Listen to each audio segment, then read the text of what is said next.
Evening, everyone, and welcome to BSGCT Patient and Public Engagement Series. I'm Rajman Dakada, board member of BSGCT, and I will be hosting this event. We're delighted to have the wonderful Dr. Nicole Paulk. Thank you, Nicole, for joining us today. And Dr. Nicole Paulk is an assistant professor of AAV gene therapy in the University of California. She's a pioneer in the development of next generation AAV gene delivery platforms for numerous rare diseases. Dr. Nicole Paulk's translational research lab develops solutions for the biggest problems in gene therapy, which are cost, delivery, and efficiency, with a focus on treatments for rare diseases and cancer. So today she'll be providing us with a talk on what's possible with AAV gene therapy for rare diseases. Over to you, Nicole. All right, thanks so much for the intro. Do you want me to go over the how to submit questions, or do you want to do that? Yeah, so if you guys have any questions, please just put it into the chat and then we'll address those questions at the end of the talk. Thank you. All right, fantastic. So like we said, this is going to be a really kind of interesting talk. So we're going to talk about what's possible. And I think there's no better way to show you what's possible than with videos. So we're actually going to see a bunch of case studies of patients kind of before and after they've received a gene therapy, so you can kind of see what's really possible when we understand the genetic basis of a disease, and we can develop these fantastic treatments for them. So kind of where are we now as a whole field? There's a lot of diseases where we already know the known genetic mutation, and we could probably do something about these. And these aren't that rare. So 1 in every 200 births has a correctable genetic defect. So they're individually rare, but collectively quite common. And there are, here in the States, there's 13 million Americans that suffer from a genetic disease. So again, these are individually rare, but collectively quite common. And all around the world, up to 70% of all pediatric hospital visits, which is crazy, and 10% of all adult hospital visits, so this is not just something that happens in kids, are due to a genetic disease. So this is exceptionally common.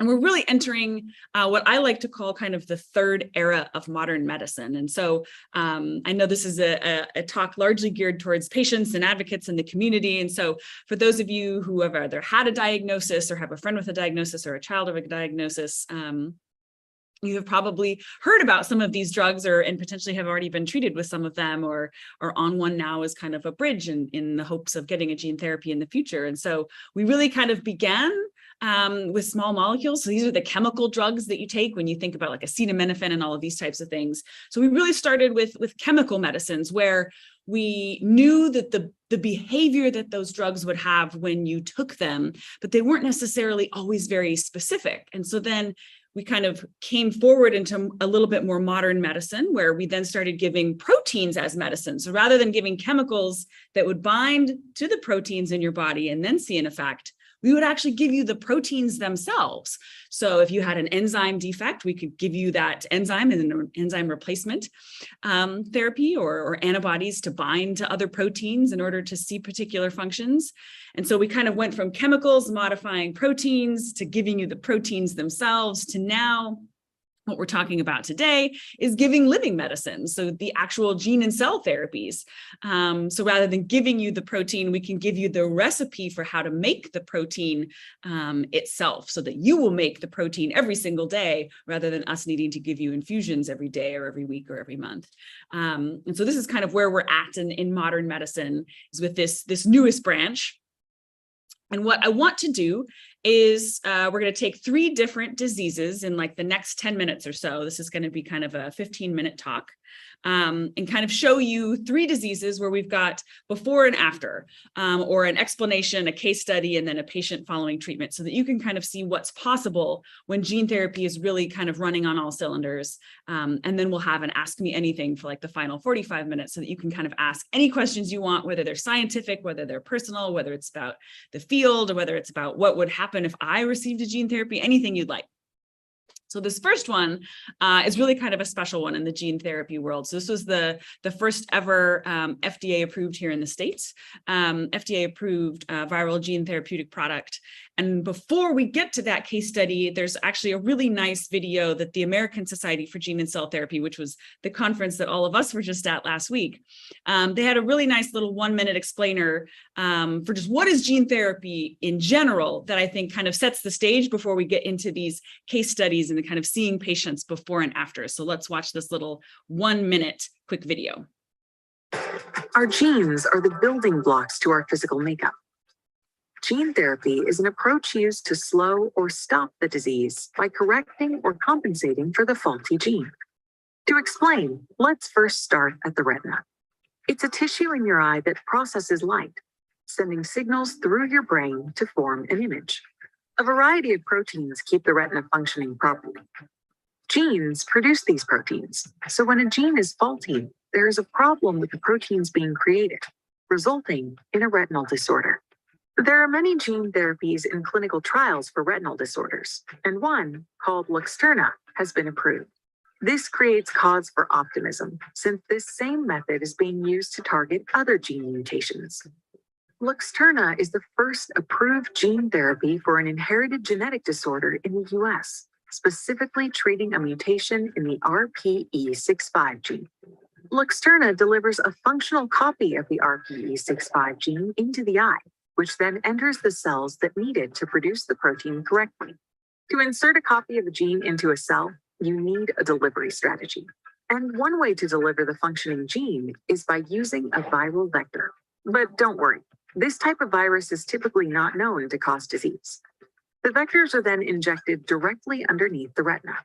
Due to the retina's unique physical makeup, gene therapy treatments administered directly to the eye are an ideal option. To explain why, here's Dr. Jean. So we're going to skip that next part. Inherited retinal disorders. Our next video. So that was a little background explainer, so you kind of understand what we're talking about for the next 3 case studies, where we can use a virus that doesn't cause diseases in humans as like a fantastic, really kind of souped up FedEx truck that can deliver payloads, so genetic medicines for whatever different types of genetic disorders you have. And so that the one example that they showed in that video, so Luxturna for that retinal defect in some folks who were born with a particular genetic mutation in their eye and can't see, we're actually going to see a video now of this in use. And so what you're going to see in this video on the left-hand side of your screen, this is going to be a patient before they receive their gene therapy. So you can see the kinds of vision challenges that they have and how that plays out in their kind of their struggles with mobility in what's called a low light test. So they're going to dim the lights in the room really, really low so that it's challenging for them to see. And then they're going to have them attempt to walk a maze so that we can test and see how long it takes them to do this. And then you're going to see that exact same patient 1 year after they've received this gene therapy in their eyes, and you can see how much more quickly and more simply they can navigate this same maze. So let's start this video. So again, you can see this patient on the left. They kind of can sense there's something there, but it's a little bit challenging to kind of get around. You can see at the bottom of that panel how long it ended up taking them. We won't watch the entire video because, again, it's 214 seconds for this patient to navigate this maze with things they need to climb up, over, and around. And on the right, you can see that exact same patient, just boom, boom, boom, 17 seconds later, they've really dramatically improved their vision and their mobility. And so just an absolutely phenomenal improvement in the quality of life of these kids. So that's kind of our first case study. This is viral gene therapy in the eye with an eye infusion. What we're next going to see, so this is a skeletal muscle disorder called spinal muscular atrophy.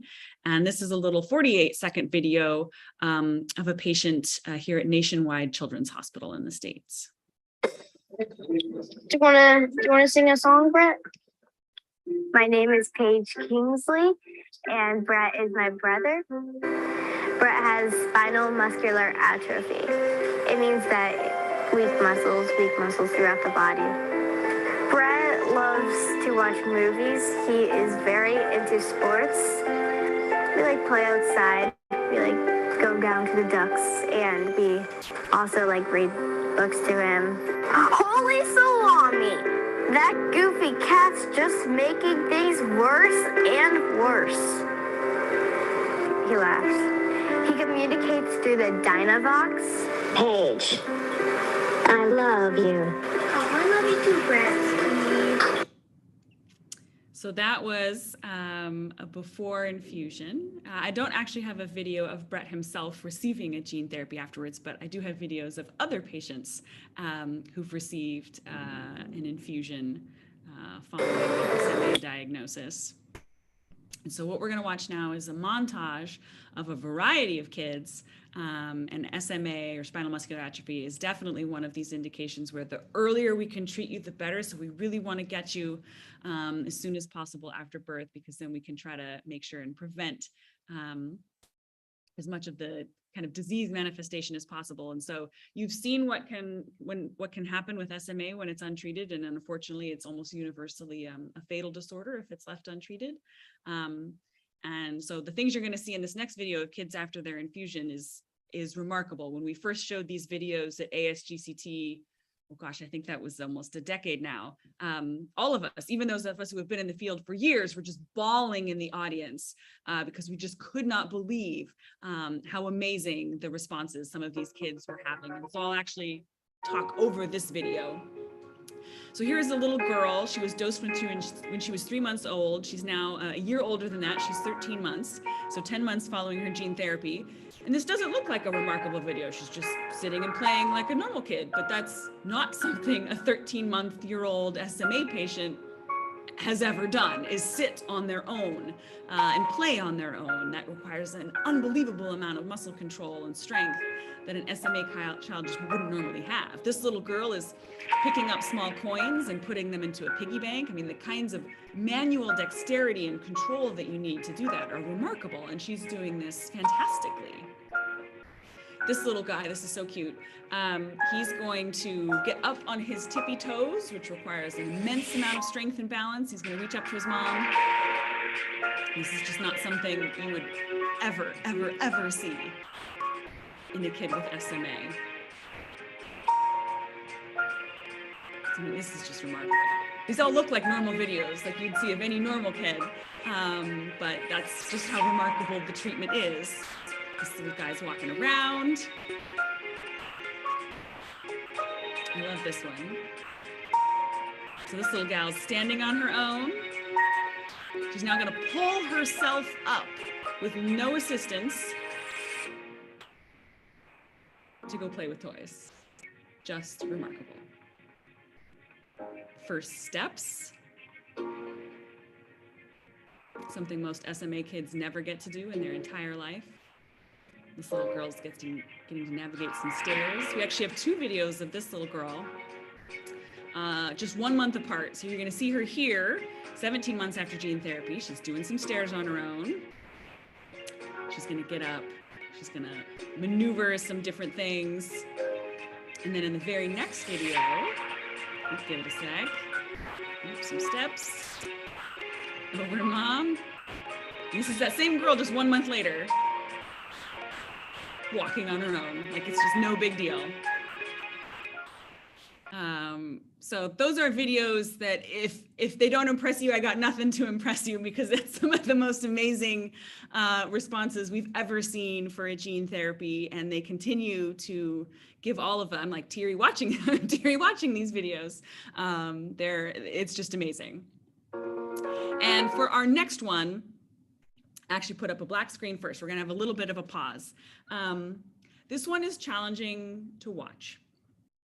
This is a little girl who has a disease called epidermolysis bullosa. And this is a disease that many in the research community, physicians and scientists, consider the worst disease in the world. This is a skin blistering disorder where they're missing a particular protein that helps keep their skin cells held together. And without that protein, the cells can drift apart, and you can get these really terrible blisters everywhere you have skin, both on the outside of your body, but as well as the inside of your body. So all of the epithelial lining throughout the entirety of your body will experience these blisters. And I think you'll see from this video why it's referred to the worst disease in the world. And so I give pause before I show this one, because it is a little bit graphic. But I do think it's important for people to see that there are kiddos out there who are experiencing things this awful, and that we need to make therapies for them and make sure that we're thinking about them, and that we work every day to make sure that we can try to prevent diseases like this from happening and treat them if they do. So if you're at all squeamish with the sight of, blood or blisters, maybe look away for 25 seconds. But if you think you can watch it, I encourage you to watch this video, because it's important to see that there are kiddos out there who are struggling with stuff this intense. It's very, very hard. I was born with epidermolysis bullosa. My skin is so fragile, it's like having third-degree burns all the time. The hardest part is taking off bandages. And we have to do it all over again tomorrow and the next day and every day for the rest of my life. So that is undeniably a hard video to watch. And again, I don't have a video of this particular little girl getting an infusion, but I do have a video of a little boy who received a gene therapy, cell therapy, where we used a virus to edit cells to treat his epidermolysis bullosa. And so we'll show that video here. So this little boy you're about to see looked just like that little girl. So it had the same level and extent of that severe blistering. And this is a 40-second video of him following his gene therapy. So the first thing you'll see is that this little guy is wearing clothes.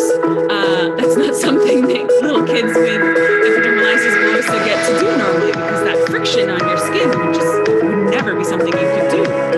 Being outside where he's running his hands along that handrail. Did you see that? He's about to go down a slide. Like, that is not something an epidermolysis bullosa kid has ever been able to do. So you can see here, you can see the engineered skin where we've taken viruses and we've edited some of his own cells, and we've given him these virally edited cells back, grafted them onto him, and now 2 years later, he's living a normal life. He gets to wear clothes, he goes to school, he plays soccer. So we've been able to really completely revolutionize this young boy's life in a way that I don't think any of us would have thought would be possible. And it really just kind of highlights to me why we're all here working, what the power of gene therapy is, and if we all work together, kind of the amazing things that we can achieve for these kids who really, really need our help. Replaying.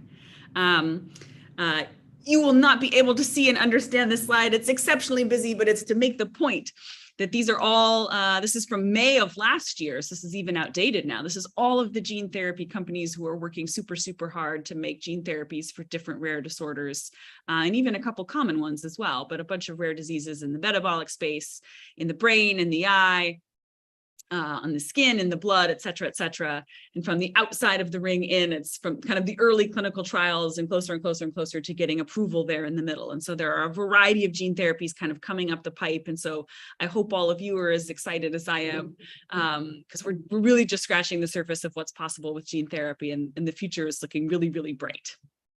And so that's the end of the formal talk. I just want to kind of give you those 3 case studies so you could see with your own eyes what's possible with gene therapy. And then what I was hoping we could do now is a little bit more of an Ask Me Anything. So you can put all of your questions in the chat. And then Raj and I can kind of team up and answer your questions. So this could be anything. This could be, tell me more about those videos we just saw. What other gene therapies are coming up the pipe? What would I expect if I got a gene therapy? How would I get this? How do I find out about them? It can be absolutely anything. It could be nitty-gritty science questions if you're a scientist and you're watching. So just put your questions in the chat. This can be as formal or informal as you want. And you've got kind of 45 minutes to ask me anything you'd like. So I'm going to actually stop share so we can see both of our faces. We can share the screen again at the end for some follow-up information, but start putting some things in the chat and we can start answering questions. I can answer an early one while everyone is thinking about something to ask. And one of the most common ones I get, so I get a lot of patients and patient families and advocates and folks reaching out saying, hey, you know, my little one just got diagnosed. Like she was just born. She just got diagnosed with this particular disease. What do I do? What do I do? What do I do? Well, one of the first things you can do that I highly recommend, beyond just talking to your physician, obviously, is look and see for your particular, the rare genetic disorder that they were diagnosed with. Look and see if there is already a disease foundation that was started for that particular indication. Because there might already be, even though it might be rare, there might be several other families who've already kind of navigated this process and can give you a lot of help and support, and they'll know the physicians and the folks to talk to and who not to talk to. And so right away, I would just look and see if there is a disease foundation or society or group that has already been developed that's working on your disease. And if there isn't, there's still kind of some master groups, right? So the British Society of Gene and Cell Therapy, who's hosting this, the European Society for Gene and Cell Therapy, the American Society for Gene and Cell Therapy, that aren't specific for any one indication. It's not like a specific disease foundation. But very often, if you reach out to the folks at those organizations and say, help, they've got entire kind of patient outreach and advocate and kind of helping folks who can help tie you into the right folks that you could talk to in order to get help with whether that's looking to see what drugs are already available or what gene therapy clinical trials there are and where they're happening in the world, so that you can figure out if there's a way that you can get on those trials. And if there isn't a disease foundation and there isn't a clinical trial and there isn't a company going after your disease, there are a number of new, I'm not even sure what to call them, like nonprofit groups that are helping families to start their own disease foundation for, brand new rare genetic disorders. And there's groups that you can reach out to. If you have questions, just email me afterwards. I can put my contact info back up when we share screen again, and I can put you guys in touch with some of those folks who can kind of help you be the one to start some of these, so that you can kind of rally support and get things together, so that you can maybe convince an academic lab or a startup or a company to take on your disease and add it to their pipeline of things that they might consider going after, and so that they can start developing therapy for your little one. So. Great. Thank you, Nicole. Honestly, can I just say, I think we got to do a little appreciation for how brave these children are with all these rare diseases, and they're just troopers getting through life. And it's just amazing seeing how effective all these gene therapies are with them. So yeah, I've not seen some of those videos before, and it was really, really touching. And it's crazy how fast this world of gene therapy is moving. It's moving in the right direction for sure. So thank you. So we've got some questions come through. Okay. So the first one is from Hugh Davis. Thank you, Hugh. How long do you think the treatment effects will last with gene therapy? So that's a really good question. And in some ways we know the answer, and in some ways we don't. So a lot of it depends on what tissue we need to treat. So is this an eye disorder? Is this a heart disorder? Is this a liver disorder? Is this a skeletal muscle disorder? And then paired with that is, how did we administer the virus? Did we do, like for the eye diseases, we can do a direct infusion into the eye, versus if it's a skeletal muscle disorder and it's throughout your entire body, then we probably need to give it intravenously. So with an IV in your arm, so that we can get that virus to go throughout your entire body and hit every one of your muscles. So the longest data, and it will differ depending on if it's a direct infusion versus an intravenous infusion, if it's a really big tissue like skeletal muscle where it's your whole body, versus the eye, which is very, very small. So the answer is a little bit, it depends. It should be that in any cell type in your body that's not constantly turning over, right? So like the surface cells on your skin are constantly turning over, your bone marrow that's making all that new blood for you, it's turning over. But for most of the rest of your body, you are not turning over heart tissue every day, right? It's quite the opposite. It's that it's not turning over. So in all of the tissues in your body where it's not turning over regularly, it should be that the virus can express lifelong because the cells aren't turning over. We don't actually know that definitively yet, because we haven't treated a patient and watched them for 80 years, because the field is still fairly new. But the longest data we have out now is, I think we're getting close to 2 decades. somewhere between 10 and 12 years, or 10 and 20 years, with some of the original hemophilia patients. So this is, although it's a blood disorder, they were treated with something where we express the virus from the liver, and then it secretes the various proteins that these patients need out into their blood supply. And they continue to express those proteins now out kind of 10 to 20 years out. So that's kind of the longest longitudinal data that we have to date. And it supports the hypothesis that as long as the cells aren't turning over, you should express it for life. There could be a chance that, perhaps the expression wanes enough, maybe over 30, 40, 50, 60 years, that you might need another infusion in the future. And hopefully by then we'll have figured out even better ways to be doing all of this. And so that won't be a problem. But for the moment, according to the textbooks, it should be that as long as you're not going after a tissue that's turning over like bone marrow, then you should see expression for life from a single infusion. Thank you, Nicole. We've got another question come through. My understanding is it's much easier to edit the liver. Other tissues are much harder to edit. Is your lab working on next generation delivery? And what can you tell us about what your lab is doing? So for gene editing gene therapy, which is like a subcategory, so all of the stuff, well, that's not true. 2 of those 3 videos that I showed you were gene transfer gene therapy, where we're not editing your genome. Your genome is staying intact over here, and we're just giving you an additional functional copy of a gene that you were missing or that was mutated when you were born. And that's gene transfer gene therapy. So we're just giving you another copy of something that you either didn't have or that was mutated. Gene editing gene therapy is where we go in and we can actually correct either in place. So we correct your actual genome, your chromosomes, with a virus or with other means. Or we can do like what I showed you in that 3rd video, where we actually take cells from you, we then edit them outside of your body, grow up things like sheets of skin, like you saw in that video, and then we give them back to you. So we can either do that with sheets of skin for the skin disorders. We can do this with some of the blood disorders, where we can take your blood out, make the modifications, and then reinfuse that blood back into you.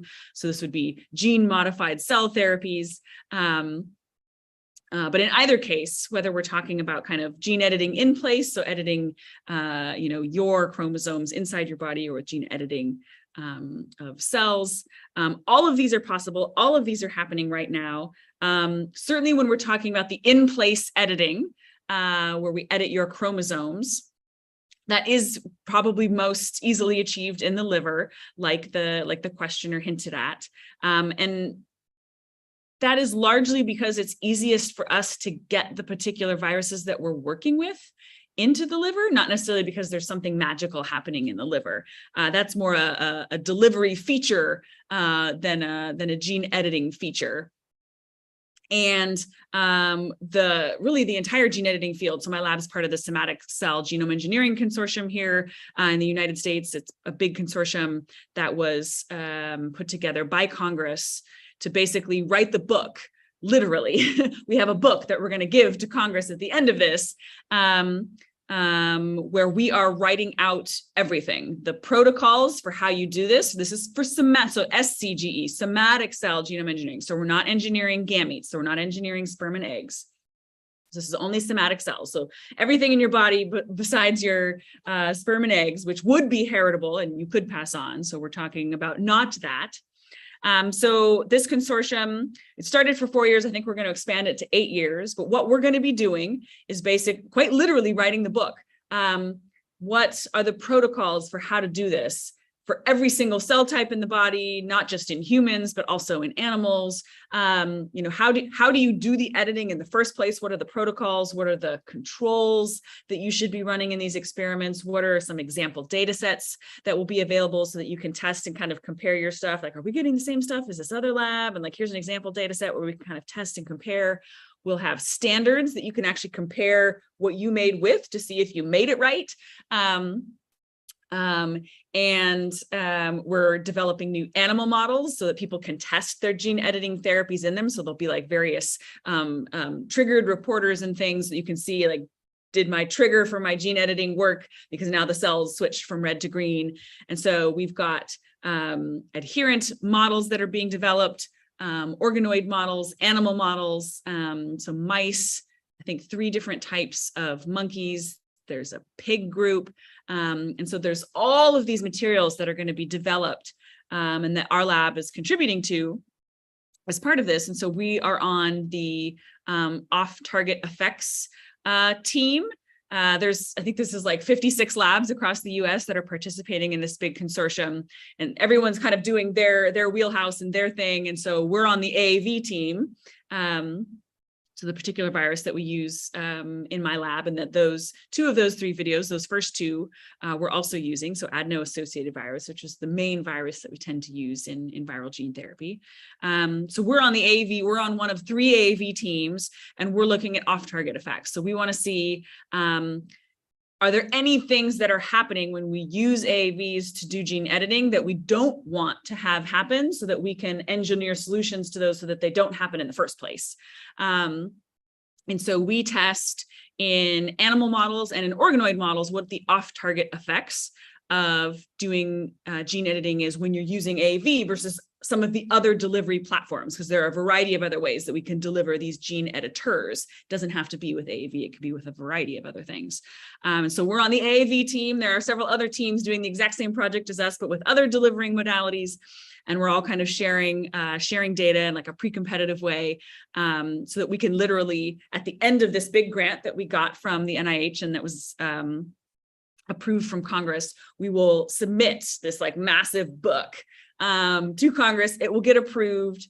And then if you want to do gene editing in humans to correct, say, a genetic disorder in children, moving forward, you will have to say, we are following SCGE, the Somatic Cell Genome Engineering Consortium, that we are following SCGE guidelines according to this manual that will get produced, so that patients and physicians and families and the communities can feel safe that if they're receiving this gene edited, whether it's a cell therapeutic product or a viral product that's going to do gene editing inside your body, that it was done correctly. And so our lab is participating as one of the kind of founding initial, I think, 56 teams working on that. And that's like a part of our lab. And then we've got a zillion other projects on a bunch of different fronts, which I'm happy to get into if folks are into, but I want to make sure that there's time for other questions. So I'll wait and answer the other ones, and we can always circle back. All right, great, thank you. We've got another question for you. As a research ethics committee member, what are the key ethical questions to consider with gene therapy?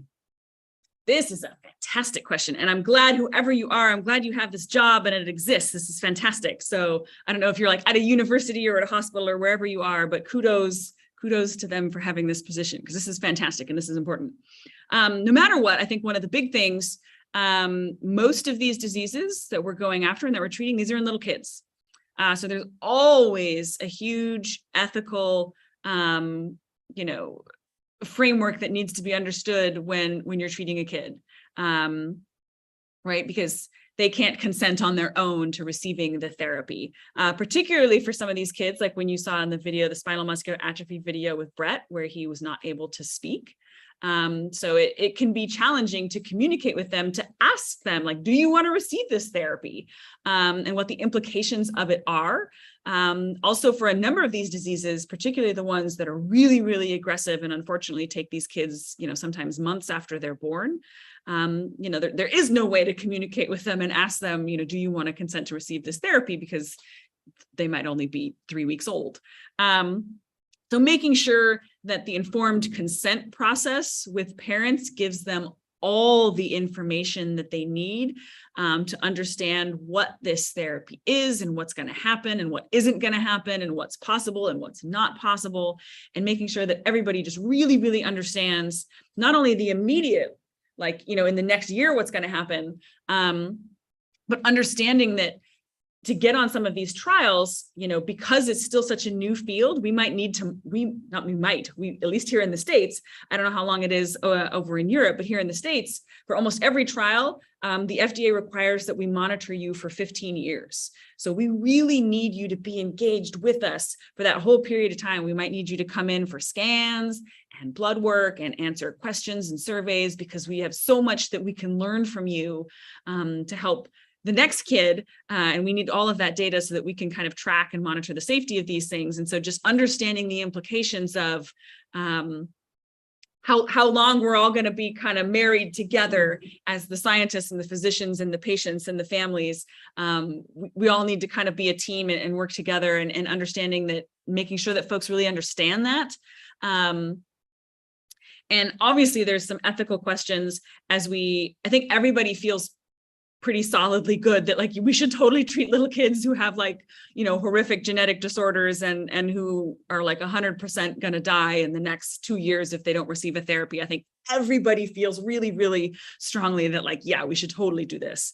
But as we start getting better and better at gene therapy, and we can start treating more and more and more other types of indications, then it becomes, you can start to get into some murky water around, is this even a disease? For example, I work with a lot of foundations and groups where they're talking about where they have deafness. And for them, they're like, this isn't a disease. Please don't call it one. We have a different level of hearing that you do, and we experience the world in a different way that you do, but we are not diseased. And I apologize. Sounds like they're moving equipment above me. So if you hear weird, huge grinding noises, I apologize. But yeah, so I think you can start to get into some murky water with, as we start getting into things that are a little bit less fuzzy about, is this even a disease, and do they want to be treated? And the language that we use, I think, is very, very important in these indications. And then you can go even one step further. And I mean, there's no reason why we couldn't be using gene therapy to, remove wrinkles and cellulite and male pattern baldness and things where you're starting to get almost more into cosmetic things.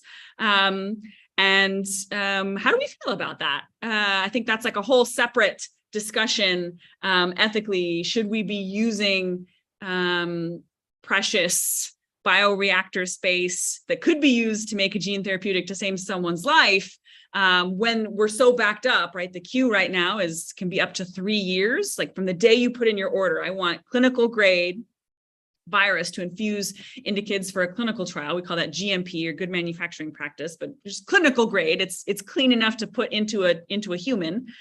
Should we use that bioreactor to make an AAV for wrinkles? If it could be used to make one for a little kid who's dying of junctional epidermolysis bullosa, right? So you can start to get into some fuzzy ethical, almost like business decisions and societal decisions that I think we don't talk about anywhere near enough.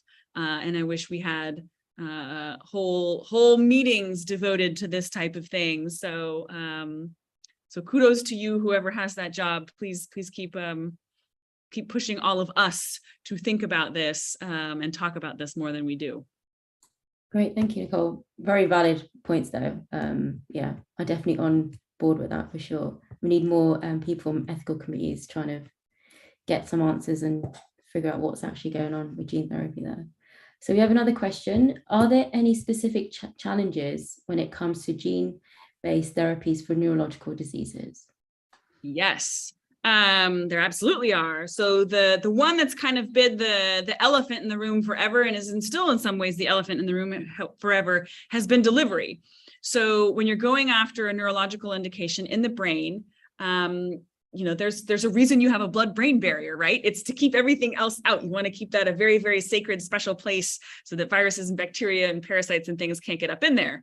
And that's a good thing. You want that, keeps you alive. But when you want to deliver something up into the brain, now we've got to get past this fantastically evolved structure. And so that has presented a challenge to us even today, when we've now made engineered viruses that do have special tricks for getting across the blood-brain barrier, but even then it's still not an exceptionally efficient process. Even if they do get across, they don't necessarily go to the entirety of the brain very often, not always, but very often with these neurological indications, particularly some of the neurodegenerative indications, we need that expression of the virus to be throughout your entire brain because you've got neurons everywhere. And it might just be that we can infuse like kind of some hot spot regions, but we don't see good distribution throughout the entirety of the brain. So delivery remains a challenge when we're doing things that are intravenously infused, but need to cross the blood-brain barrier.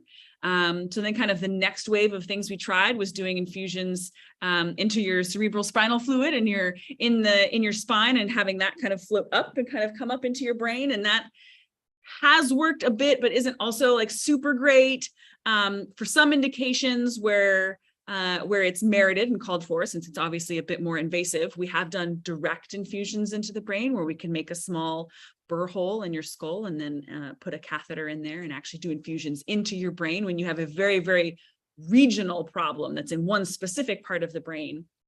But that's obviously super invasive, right? You wouldn't just do that willy-nilly. That needs to be justified to do, because that's a big procedure. That is not just placing an IV in your arm, right? We're gonna make a hole in your skull. So delivery remains, it was the original challenge. It's still probably the biggest, if not in the top 2 or 3 biggest challenges in the brain. The other kind of interesting thing that we see in the brain that's fascinating. You've probably heard this before when you get infected with any virus, whether it's a gene therapy virus or the cold, whatever it is, flu virus, coronavirus, any virus, that after you've been exposed to that, you will develop antibodies against some of the little goody bits, the antigens from those viruses. And so you can't get infused again with that same gene therapy if it's a virus, or if you get infected with that exact same strain of virus, you'll be protected because you made antibodies against it. So when we give intravenous gene therapies, you can only receive that one time, because then you'll have circulating peripheral, so in your blood that's coursing through your body, you will have antibodies against that particular AAV. Now, when we talk about gene therapies in the brain, there's a special case. So we used to think that this wasn't a thing that mattered in the brain. But what we're now seeing is that even if you infuse into the brain, so you're either doing that infusion into the cerebrospinal fluid up into the brain, or you're doing where we make a little burr hole in your skull and we do the infusion into your brain that way. So even with a direct brain infusion, what we're finding is that you can now develop a intra-brain, so in your head only, set of antibodies that will against that particular virus, so that you can't even get reinfused into your brain again, which was not something that I think any of us really thought was possible. So that was kind of a really fascinating immunological thing to discover over the last several years, that you can have this brain-specific compartment of antibodies that can form, despite the fact that you have a blood-brain barrier. So it's just the biology of this is fascinating, and that's a whole separate topic. But reinfusions into the brain would also be a challenge beyond just that initial infusion and getting you into the first place. Also, the brain, for the most part, not all, but most all of the cells in your brain are not turning over. They're what's called terminally differentiated. So they're not making new copies of themselves, which is why neurodegenerative diseases are so hard, because we can't just re-stimulate some stem cells and get your brain to regrow. Once you start that degenerative process, it's kind of, there's no way to reverse it that we've discovered yet. And so given that these cells aren't turning over, not all, but some delivery modalities for gene therapy work better in cells that are modestly turning over or that are more metabolically active than cells that are really kind of dormant and chilling, like some of the ones that we have in our brain. And so it can make the efficiency of the expression, even if we can get into the brain, sometimes challenging. So the brain is a hard one to work on. Not impossible, but it's a hard one to work on. Great, thank you, Nicole. We've got another question. So how clinical trials for gene therapies look like compared with conventional medicine trials? So phase 1, 2, 3 with placebo control groups, etc. They look very different.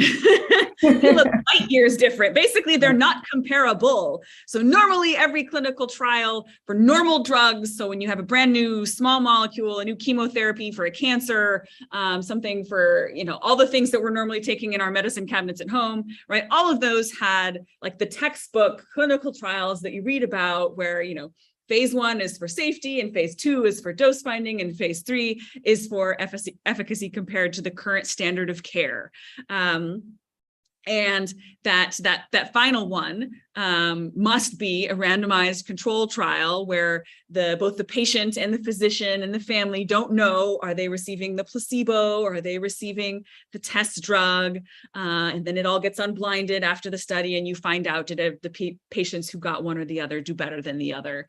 And compare that to like the current standard of care for whatever that disease is. Essentially, almost none of that happens in gene therapy for a variety of reasons. One of which is the fact that often in gene therapies, we're treating exceptionally rare disorders where there might only be 10 kids on the whole planet who have this disease. So there just aren't enough patients to do a well-powered statistical study where half are receiving a placebo and half are receiving the gene therapy. Also, in some cases, it's considered unethical to give for some of these disorders that are, essentially killed these kids. It's considered unethical to give them a placebo, especially when there is no standard of care. So for many of these diseases, there isn't any drug. It's not like, oh, there's a crummy small molecule and we're trying to make a new gene therapy that's better than it. Often that there's nothing. These kids are born, they get diagnosed, and they basically get sent over to hospice, and they die 3 months later. So for many of these diseases, it's considered unethical to not treat them. So there is no placebo control because that's unethical. And there also isn't a standard of care control arm because there is no standard of care because there are no other drugs for these diseases. And so that presents kind of another challenge. So both the numbers of patients that are available, given that some of these are so rare that we just can't do those kinds of trials. And in some cases, there is no standard of care. And in some cases, it's considered unethical to do a placebo.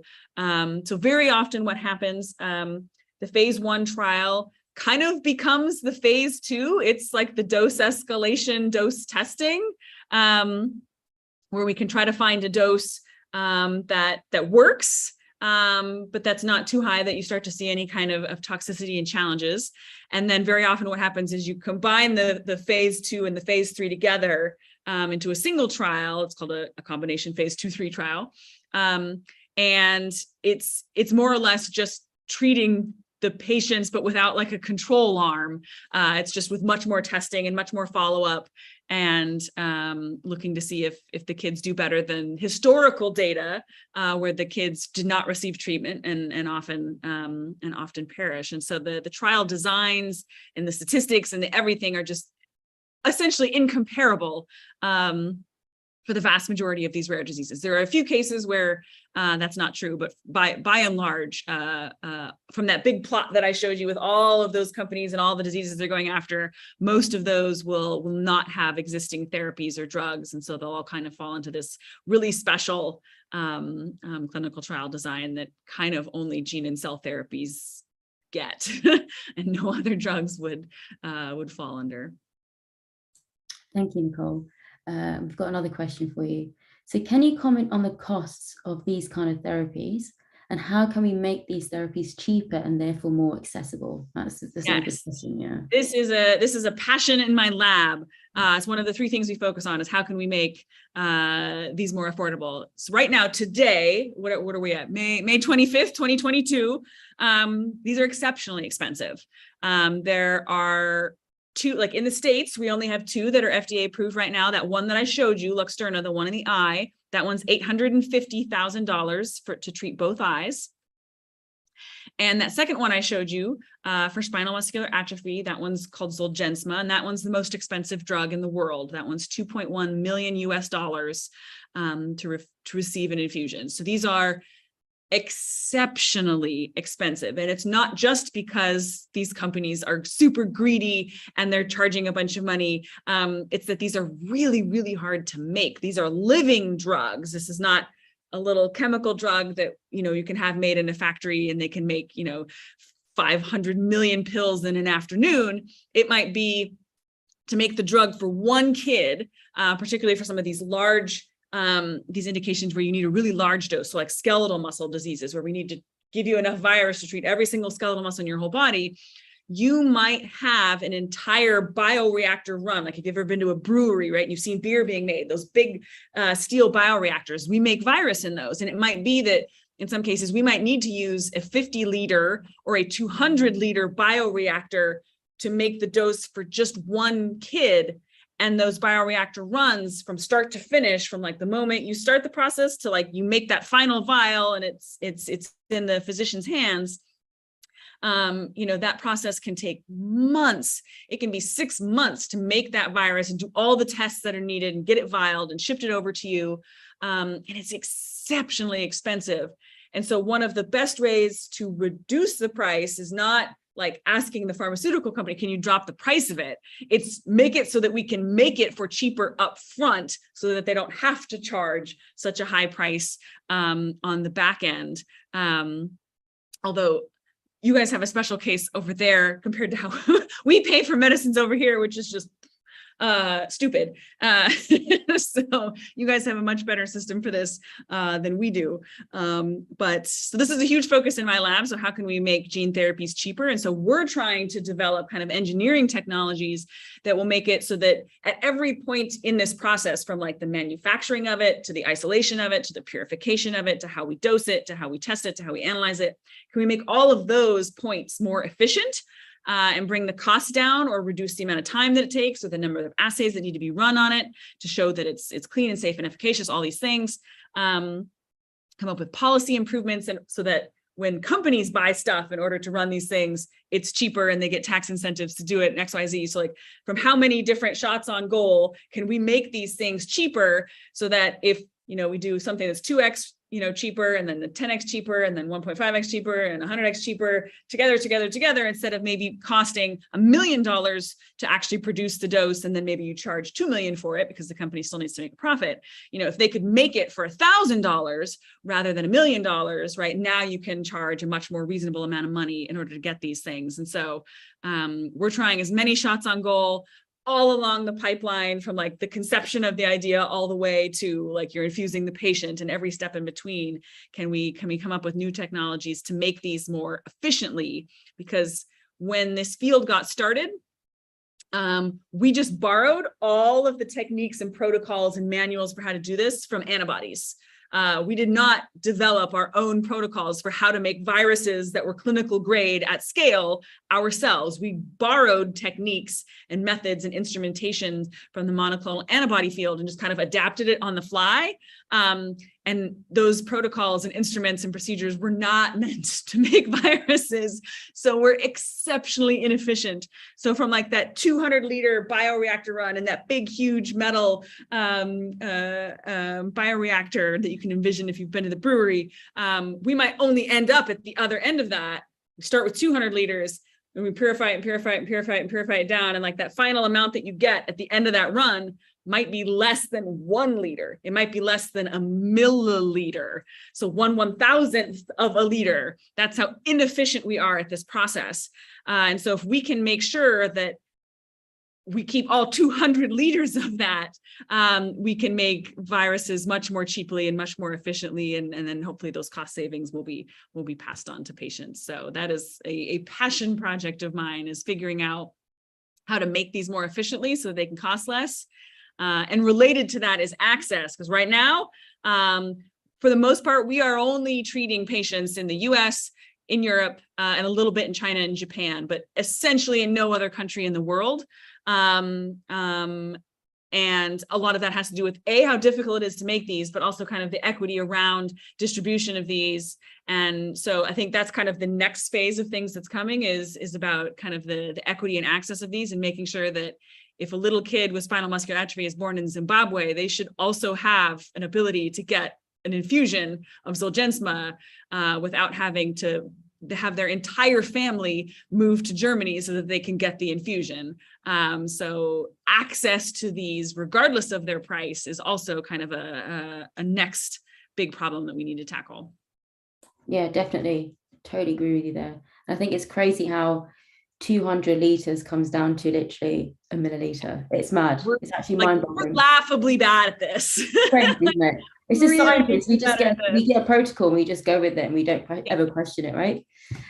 So we're coming to our last question, Nicole. So can you please tell us about all the engineering of AAV going on and why this is important and the possible risks of using AAV? Oh goodness, all the ways we're engineering it. We're doing everything and more. Oh my goodness. So we just had the big meeting last week. So the American Society for Gene and Cell Therapy meeting, which was like the mecca for gene therapy. And there are folks doing everything you can imagine. We're engineering the outer shell, that protein shell, the outermost part of the virus. They're tagging things with it, adding things, removing things, engineering them from scratch, doing all kinds of fun synthetic biology tricks. And then on the inside of that outer capsid shell of the virus is the DNA, the genome of the virus that's coding the payload that's going to treat your disease. And every single component part of that genome is getting engineered 10 ways to Sunday. How we manufacture these viruses are getting engineered and tailored. How we are infusing these. There's like new methods of delivery. There's new ways of testing for your response as a patient to the virus. We're engineering new assays and methods around that. So really every single component part along the entire gene therapy pipeline is getting engineered right now, today.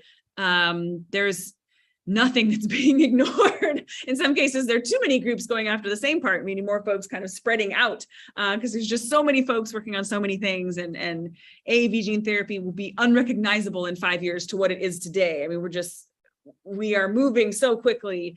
It's super, super exciting. And to the second half of the question, are there concerns or risks or things we should be worried about? Always, with any drug, you've always got to be always need to be sure that we are prioritizing the safest possible drug.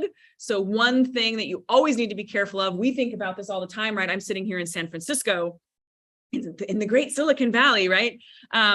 Move fast and break things is the line that we use around here. And that works in tech, that doesn't work in drugs.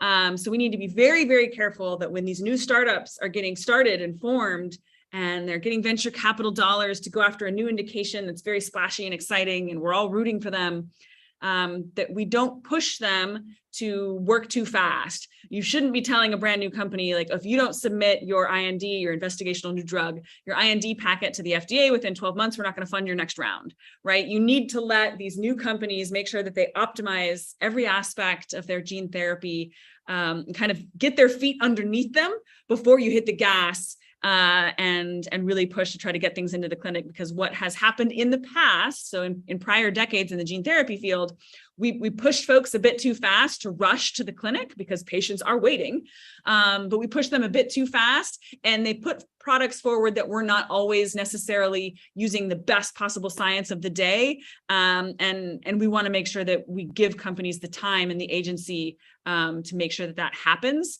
so that they've got something safe and efficacious, and then we hit the gas and move as fast as possible. But giving companies like another 3 to 6 months to kind of just optimize everything, get it all ready to go before you really kind of take it. Because once that ball starts rolling and you're in with the FDA, like, you can't stop. So that's kind of one of the biggest risks I see, is making sure that we don't get in front of ourselves and move too quickly and forget to prioritize kind of the safety and efficacy of these things. Because in some cases you only get one shot on goal. So you've just really got to, and that's certainly true for patients. You only get one shot. So you don't want to mess it up. So making sure we take our time. Totally agree with you. We're going to squeeze one more question in because I realize we are running out of time. So where is gene therapy going to go in the next 10 years? Oh goodness, this is a fun one. I think that in the next 10 years, we are going to see a dramatic shift from where we are today, which is only treating really, really rare monogenic, so single gene disorders, largely in kids, to much more complex disorders. So multi-gene indications, so where maybe 2 or 3 things are mutated and need to be fixed, or to more acquired indications that you get later in life, but that aren't necessarily a defined genetic cause, but things that have come from an accumulation of, in whatever, breathing smog and and being exposed to environmental toxins and all kinds of things. And so I think we're going to start seeing more complex, acquired, multi-gene, multi-tissue indications that we go after. I also think that the gene editing gene therapies are also going to kind of start to become a bigger part of what we do. There's still always going to be a place for gene transfer gene therapy, where we just give you a whole copy of the gene that you were missing. But I think as we start sequencing more and more folks and starting to realize which indications have like hotspot mutations, that gene editing gene therapies will also start to play a much bigger role. And I genuinely believe if we look beyond 10 years, I think for the most part, everyone listening to this, I don't even know who all of you are, but everyone listening to this, you will have an opportunity to receive a gene therapy in your lifetime. This will become much more common. Like right now, it's exceptionally rare and niche, and you've probably never met someone who's even had a gene therapy. And I think in your lifetime, as we start thinking about 20-year and 30-year horizons, you will receive a gene therapy in your lifetime. So this is coming, this is real, this is like the next wave of medicine, and I'm super excited for it. As am I, and thank you so much, Nicole. We're going to unfortunately have to call end to your talk today, and any questions that we've got through, we'll just send it by email to you, and we can take it from there, if that's okay with you. And I can put up the last slides to the next event. So firstly, thank you, Nicole. Brilliant talk, and thank you for answering all those questions. Very informative. This session was sponsored by the Royal Society of Biology, so you can get CPD credits. So please claim them by using the QR code there. But I'd like to take the opportunity to highlight the next series of BSGCT ECR seminar. So we'll be getting a talk by Emma Williams from EJW Solutions Limited, and she'll be giving a talk on mapping it all out using a canvas to plan fellowships. So on that note, I'd like to thank everyone who's attended this event, and thank you for all the questions that come through, and thank you, Nicole, for being such a brilliant talker and going through all these questions. Really lovely. Thank you so much. Happy to. Have a good evening, guys.